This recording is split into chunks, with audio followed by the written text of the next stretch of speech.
자, 표현대리에 관한 설명으로 틀린 거 됐는데, 일단 표현대리는 유권대리, 무권대리. 그래서 1번 상대방의 유권대리 주장에는 표현대리 주장이 포함되어 있다고 볼 수 없다. 맞았고요. 자, 2번 표현대리는 누굴 보호하기 위한 거다? 상대방이에요. 상대방. 그래서 표현대리를 주장할 수 있는 사람도 직접 거래 상대방만이 할 수가 있어요. 그래서 권한을 넘은 표현대리에 관한 민법 규정에서의 제3자는 표현대리 행위에 직접 상대방이 된 자로 한정된다 그랬는데, 거기서 제3자는 우리가 앞쪽에서 뭐 허위 표시에서 보호되는 제3자 또는 뭐 차고 사기 취소로 보호되는 이런 제3자가 아니에요. 거기서는 그냥 법조문이 그랬는데, 권한을 넘은 표현들에서는 뭐라고 법조문이 되어 있냐면 그 법률행위 무효를 가지고 제3자에게는 대항할 수 없다 뭐 이런 식으로 들었는데, 그 제3자는 여기서 말하면 그 거래 누굴 얘기하는 거예요? 상대방을 얘기하는 거예요. 거래 상대방. 그치? 뭐 이해관계 있는 제3자 이런 사람을 얘기하는 게 아니에요. 그럼 당연히 표현대리는, 특히 권한을 넘은 표현대리 같은 경우는 기본 대리권이 있어요, 없어요? 권한을 넘은 표현대리 있는데 이 사람하고 법률행위를 하는 거죠. 그 법률행위 내용이 이 대리권 범위 안에 있는 거, 밖에 있는 걸 했기 때문에 이게 무권대리란 말이에요.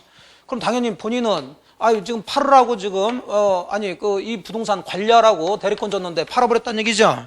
그럼 판 것까지는 대리권 줬어, 안 줬어? 안 줬으니까 이 사람 책임 안 지려고 그러겠지. 근데 어쨌든 네가 대리권 줬으니까 이 판 것도 네가 책임져라 해서 들어가는 게 표현대리란 얘기지. 그럼 너 책임져라고 표현대리 주장하면서 들어갈 사람이 누구란 얘기예요? 병이지, 병. 얘가 진짜 누군 줄 알고 대리인 줄 알고 거래한 직접 상대방, 얘를 얘기하는 거예요. 제3자라는 사람이. 거래 상대방. 요 사람만 그 표현대리니까 너 책임져 그러는 거지. 무권대리, 표현대리나 아니면 본인이나 또는 이 사람과 거래한 승계인 같은 사람들은 표현대리라고 주장할 수가 없단 말이에요, 이게. 작년에도 그런 질문 나왔었어요. 그냥 사례로 나왔죠, 작년은. 자, 그래서 어쨌든 2번 맞았고, 3번 표현대리가 성립할 경우 상대방에게 과실이 있으면 과실상계 법률을 적용해서 본인의 책임을 감경할 수 있나요? 없지. 상대방을 보호하는 거니까 전적으로 책임져야 됩니다. 자, 이제 4번, 5번은 이제 125조. 자, 대리권 수요 표시에 의한 표현들이 얘기인데, 자, 대리권 수요 표시에서는 꼭 대리라는 명칭을 사용할 필요는 없어요. 그냥 대리권을 추측할 수 있는 직함이나 명칭 등의 사용을 묵인한 경우도 대리권 수요 표시가 있는 것으로 볼 수 있다는 거죠. 맞았고. 자, 5번은 대리권 수요 표시한 표현들에서는, 자, 지금 권한을 넘은 표현들과 좀 구별하시라는 거지. 권한을 넘은 표현들은 어쨌든 간에 대리권, 갑과 을 사이에 기본적인 법률 관계가 있어요, 없어요? 있지만 대리권 수요 표시한 표현들은 갑이 을한테 대리권 주지도 않았으면서 대리권 줬다라고 병한테 얘기한 거죠. 그러니까 갑과 을 사이에 기본적인 법률 관계가 존재하지 않죠. 그래서 대리권 수요 표시한 표현들이 성립하기 위해서 본인과 표현대리인 사이에 유효한 기본적 법률 관계가 있을 필요는 없다. 3번이 틀린 얘기가 되고요. 그 중에 이제 표현대리에서 가장 문제가 되는 것은 22번 권한을 넘은 표현대리죠. 틀린 것을 모두 고르시오 그랬어요. 자, 결국 성립할 수 있냐 없냐 얘기인데 다 성립시켜준다. 성립이 돼야 거래 상대방이 보호가 되죠. 그래서 거의 대부분 다 성립이 되지. 안 되는 거 4가지 기억하시라고 그랬어요. 첫째, 뭐 자체가 없어. 기본 대리권 자체가 없어. 또 두 번째, 기본 대리권 자체가 뭐에 대한 거? 사실행위. 그 다음에 뭘 하지 않았어요? 현명하지 않았으면 대리 자체가 아니죠. 그 다음에 마지막으로 무효인 경우, 무효는 적용될 이유가 없죠. 그거 아닌 것은 다 성립이 된다, 적용된다, 준용된다 이렇게 들어가시라고 그랬어. 자, 그럼 1번은 대리권 소멸 후에 표현대리가 인정되고 그 표현대리 권한을 넘는 대리 행위가 있는 경우에도, 자, 이런 경우까지 보니까 우리가 외운 4가지 중에 한 가지라도 있어요, 없어요? 없으면 성립될 수 있다 들어가야지. 1번 틀렸죠. 즉 표현대리권을 넘어서도 권한을 넘은 표현대리가 성립될 수가 있다는 얘기예요. 2번 사자가 월권을 내서 대리인으로 행동했습니다. 권한을 넘은 표현들에 대한 법리가 적용될 여지가 없다. 사자 우리가 외웠나요? 안 외웠어. 그러면 있겠지. 사자, 복대리 뭐 대표적으로 다 있죠. 1번, 2번 틀렸고.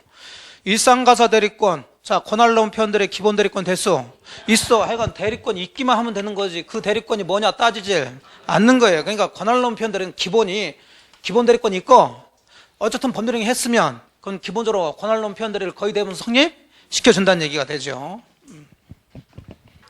그래야지 상대방의 보호가 되지. 뭐 4번 복인권 복대리. 자, 권한을 넘은 표현들이 될 수 있어요. 아주 대표적이죠. 복대리도 자주 나오죠. 자, 5번 법정 대리권을 기본 대리권을 하는 권한을 넘은 표현들이 성립하지 않는다? 된다니까. 법정 대리권, 임의 대리권 상관이 없다니까.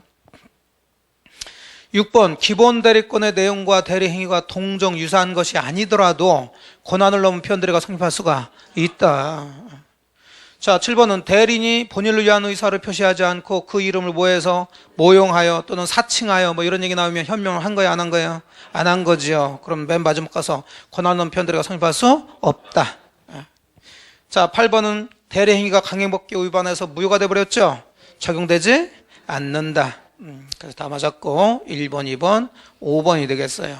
그래서 핵심 체크에 권한을 넘은 표현들이가 상립이 아니라 성립이겠죠. 성립 여부 또는 적용 여부 해가지고 아까 얘기했던 건데, 그 화살표되어 있는 거 그 4가지 성립되지 않는 거니까 잘 정리하시고.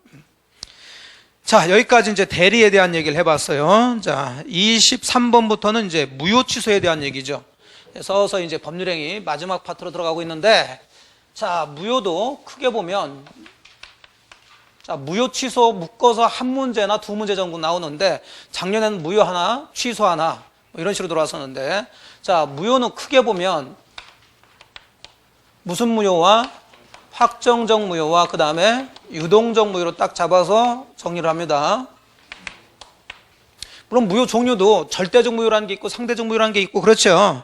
그럼 절대적 상대적은 뭘 가지고 얘기하는 거예요? 선의 제3자에게 대항할 수 있냐 없냐를 따지는 거고, 이건 그냥 효력이 확정이 돼 있냐 아직 안 돼 있냐 이걸 따지는 거지요. 그럼 원칙은 확정적, 유동적. 원칙이 확정적이지 유동적은 예외적인 거지. 그럼 우리가 반사회적 행위로 무효, 불공정 행위 무효, 통정행 표시 무효, 앞쪽에서 다 무효 얘기했죠. 다 무슨 무효? 확정적 무효인 거지. 이게 원칙이란 말이에요. 유동적이라면 불확정적이라는 거지. 그럼 확정적 무효는 별게 없어요. 할 게 없어. 왜? 이미 무효로 뭐 됐는데. 확정이 됐는데 더 이상 뭘 얘기하겠어. 그런데 이 확정적 무효와 관련돼서 나오는 법조문 3개가 있어요. 삼충사라고 그러죠. 일부 무효 법리가 있고 137조. 일부 무효는 원칙적으로 뭐 전부 무효로 보죠. 근데 당사자가 그 일부라도 없었다고 생각하고 또 다른 부분만이라도 법률행위 했으라고 생각을 했다면, 가정을 했다면 그 부분만 유효로 볼 수가 있죠. 일부 무효 법리고. 그 다음에 무효행위에 뭐가 있냐면 전환이 있어요. A 행위로는 무효인데 B 행위로 바뀌어가지고 유효가 될 수가 있다. 그 대표적으로 불공정 법률행위죠. 그 다음에 무효행위 뭐가 있어요? 추인이 137, 138, 139 정도 조문 별 필요 없고, 주로 이제 이쪽에서 이제 장난을 많이 치고, 작년에는 이쪽을 물어보면서, 물론 여기서도 이제 한 개 정도 지문이 들어가긴 들어갔죠. 정답은 이쪽에서 문제 나왔어요. 그럼 여기도 무효행위 추인이니까 이 무효행위라는 것은 무슨 무효를 얘기하는 거예요? 확정적 무효를 얘기하는 거니까 처음부터 효력이 있지는 않겠지. 이미 확정이 됐는데. 그러면 추인했으면 언제부터? 추인한 때부터 새로 법률행위 한 것으로 봐주죠. 그런 기본적인 거 잡으시고. 그 다음에 이제 추인 또 나왔는데, 항상 모든 추인은 이미 법률행위를 했는데 그 법률행위가 비정상이라는 것을 알면서 추인을 해야 효력이 있다고 그랬죠. 그럼 그 비정상이라는 것은 무효나 취소 사유에 해당되는 걸 알면서 해줘야 된다는 거지. 그러면 이 무효행위 추인도 묵시적으로 할 수는 있죠. 하지만 묵시적으로 행위를 한다 하더라도 그 전의 행위가 뭐라는 것을, 무효라는 것을 알면서 추인을 해줘야 된다고. 그런 거 잡으시면 돼요. 유동적 무효는 이제 판례가 굉장히 많죠. 특히 토지거래허가 지역에서 허가받지 않고 매매계약을 했을 때, 그거 이제 문제를 통해서 정리를 합니다. 그래서 크게 이렇게 둘로 나눠보면서 23번 문제는 이 위쪽에 있는 얘기예요. 자, 법률행위 무효에 대한 설명으로 틀린 것 그랬는데요. 자, 결론부터 얘기하면 이건 답이 없습니다. 답을 하나 만들려다가 잘못했는데, 1번 보시면 무효인 계약 성립의 기초에서 외견상 있는 것처럼 보이는 의무를 위반한 계약 당사자에 대해서 채무 불이행을 이유로 하는 손해배상을 청구할 수 없다. 뭔 소리야 생각하지 마시고, 무효라면서 그럼 채무 있어 없어? 없는데 채무 불이행을 이유로 해서 손해배상 할 이유도 없지. 되셨죠? 예. 자, 2번은 이제 요 얘기를 하려고 그래요. 일부 무효 법리를 얘기하려고 그래요. 토지거래가 구역 내 토지와 그 지상 건물을 일괄해서 매매를 했습니다. 자, 매수인은 특별한 사정이 없는 한 토지에 대한 매매 허가가 있기 전에, 자, 그럼 토지에 대해서는 허가를 받아야 매매가 유효가 되는 거죠. 근데 토지에 대해서는 매매 허가가 있기 전에 그랬으니까 허가를 받지 않았다는 얘기죠. 그럼 토지 매매 계약은 무효가 되겠지. 하지만 건물은 허가 대상이 돼야 안 돼요. 안 되니까 허가 받을 필요는 없죠. 그렇다면 건물만 빼가지고 건물의 매매는 유효니까 건물만 소유권 이전 등기 청구할 수 있는가 없는가 그 문제예요. 할 수가 없지. 토지 건물을 일괄적으로 매매했으니까 그 매매는 같이 묶어서 봐야 된다는 얘기가 돼요. 그러니까 일부 무효라도 무슨 무효로? 전부 무효로 보니까 건물만 이전 등기 청구할 수는 없다. 뭐 일부 무효의 가장 대표적인 판례입니다. 3번 불공정한 법률행위는 무효행위 뭐 규정해? 전환, 유효로 될 수가